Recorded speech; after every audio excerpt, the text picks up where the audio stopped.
ग्वालियर के सागरताल इलाके में लोगों ने प्रधानमंत्री शहरी आवास योजना के तहत फ्लैट खरीदे, जिसमें करीब 1300 फ्लैट की मानपुर फेज 1 के लोग अब अपने घरों में पानी पीने से भी डर रहे हैं। वजह है बिल्डिंग की टंकियों की सैलून से सफाई नहीं हुई और अब उसमें मरी हुई छिपकलियां निकल रही है।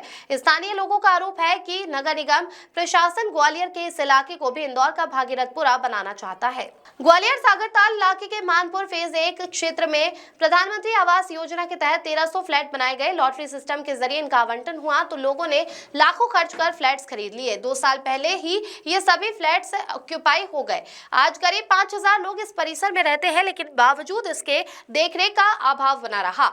तो तब हो गई जब होली पर पानी खत्म हुआ तो सफाई की सच्चाई लोगों के सामने आ गई, क्योंकि फ्लैट्स की बिल्डिंगों में बनी पानी की टंकियों में मरी हुई छिपकलियां मिली। स्थानीय रहवासियों का आरोप है कि मानपुर फेज 1 की EWS 52 बिल्डिंग की छत पर बनी पानी की टंकी, जिससे बिल्डिंग के सभी फ्लैट्स को पानी सप्लाई होता है, उसमें मरी हुई छिपकलियां मिली है। इसी बिल्डिंग में रहने वाले विकास तोमर का कहना है कि कई दिन से बिल्डिंग में बच्चे बीमार हो रहे हैं, लेकिन किसी ने ध्यान नहीं दिया।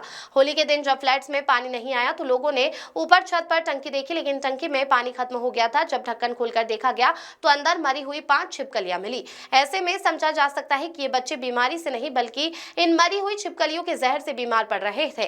EWS 52 बिल्डिंग में जहरीले पानी से करीब 4 से 5 बच्चे बीमार हो चुके हैं। विकास तोमर का कहना है कि नगर निगम के अधिकारी ठेकेदार से शायद मिले हुए हैं, इसलिए जिम्मेदारी के बाद भी सफाई नहीं कराई जाती। ठेकेदार भी मनमानी कर रहा है। ऐसा लग रहा है जैसे इंदौर के भागीरथपुरा में पानी का कांड हुआ, वैसी ही घटना यहाँ भी दोहराना चाहते हैं। जब तक कोई मरेगा नहीं तब तक कोई सुनेगा नहीं।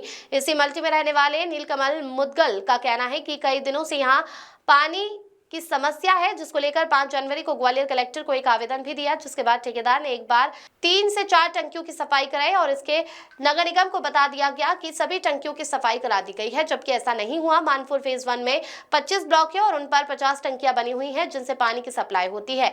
नीलकमल का कहना है कि होली के दिन जब टैंक पर जाकर ढक्कन खोला तो टंकी में मरी छिपकलियां दिखी।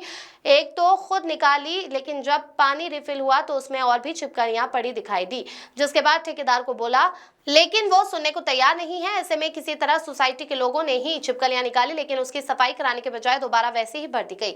अब सभी उस पानी का उपयोग करने में डर रहे हैं। निगम आयुक्त संघप्रिय से संपर्क किया तो उन्होंने साफ तौर पर मीडिया के सामने आने से मना कर दिया। ग्वालियर से विकी शर्मा की रिपोर्ट।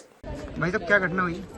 भाई साहब, पानी की टंकी में हमारे यहाँ छिपकलियाँ निकली हैं और वही पानी हम लोग पी रहे थे। क्या सफाई नहीं हो रही थी? क्या समस्या क्या थी? सफाई के लिए जैसे भी इंदौर का जो भागीरथपुरा का जो कांड हुआ था, उसके बाद भी हम लोगों ने थोड़ी इसको सक्रियता से लिया और निगम के पास कंटिन्यू समझ गए। कलेक्टर साहब के भी आदेश आए, बट पता नहीं क्यों ये ठेकेदार काम करने के लिए कहता है हमारा पेमेंट ही नहीं हो पा रहा। 50 ब्लॉक हैं, 25 ब्लॉक है, 50 टंकी है, 2-3 साफ करता है, उसके बाद गायब हो जाता है। तो कितनी छिपकलियां निकली हैं? उसमें करीब 3-4 तो अभी हैं, मतलब जो जिंदा हैं। हाँ। 2-3 की मरी हुई निकली थी, हमने निकाल दी। अच्छा, तो इसका कुछ इफेक्ट भी? भाई साहब, बीमार है, बच्चे वगैरह बीमार पड़ रहे हैं, तब ये लोग समझ नहीं पा रहे थे, पर अब समझ में आ रहा है कि क्यों बीमारी हो रही थी। पानी में स्मेल भी आ रही है। क्या नाम है? अब पानी को ऐसे लेके करेंगे तो स्मेल आएगी इसमें। क्या नाम है आपका? मेरा नाम विकास तोमर है। जी बताएं, क्या समस्या हो रही है आपकी सोसाइटी में? समस्या ये भाई साहब, जब से हम लोग रहने आए हैं, ये पीने का पानी की टंकी हमारी साफ ही नहीं हुई और उसमें इतनी गंदगी है पानी में। जब ये साफ हो जाए, कहीं उसमें चप्पलें पड़ी मिलती हैं, कहीं इसमें बोतलें पड़ी मिल रही हैं, कहीं इसमें छिपकलियाँ निकल रही हैं। तो ये तो साफ नाइंसाफी है ना हम लोग संग। हम तो अब पता नहीं है, मान लो हम पेस्ट भी करते तो बच्चे पानी पी जाते हैं, अंदर निकल जाते हैं, उससे बच्चे बीमार हो जाते हैं। हमारा जेई निगम से निवेदन है कि साहब इसको सफाई कराई जाए टंकियों की। क्यों अपन इंतजार कर रहे हैं किसी चीज़ का, किसी दुर्घटना का इंतजार क्यों करें? यदि आपको अवगत है तो आप सफाई करा दीजिए। पैसा हम दे रहे हैं, कोई मेंटेन ऐसा तो नहीं दिया वो हमने। क्या नाम है आपका? मेरा नाम राजेंद्र सिंह।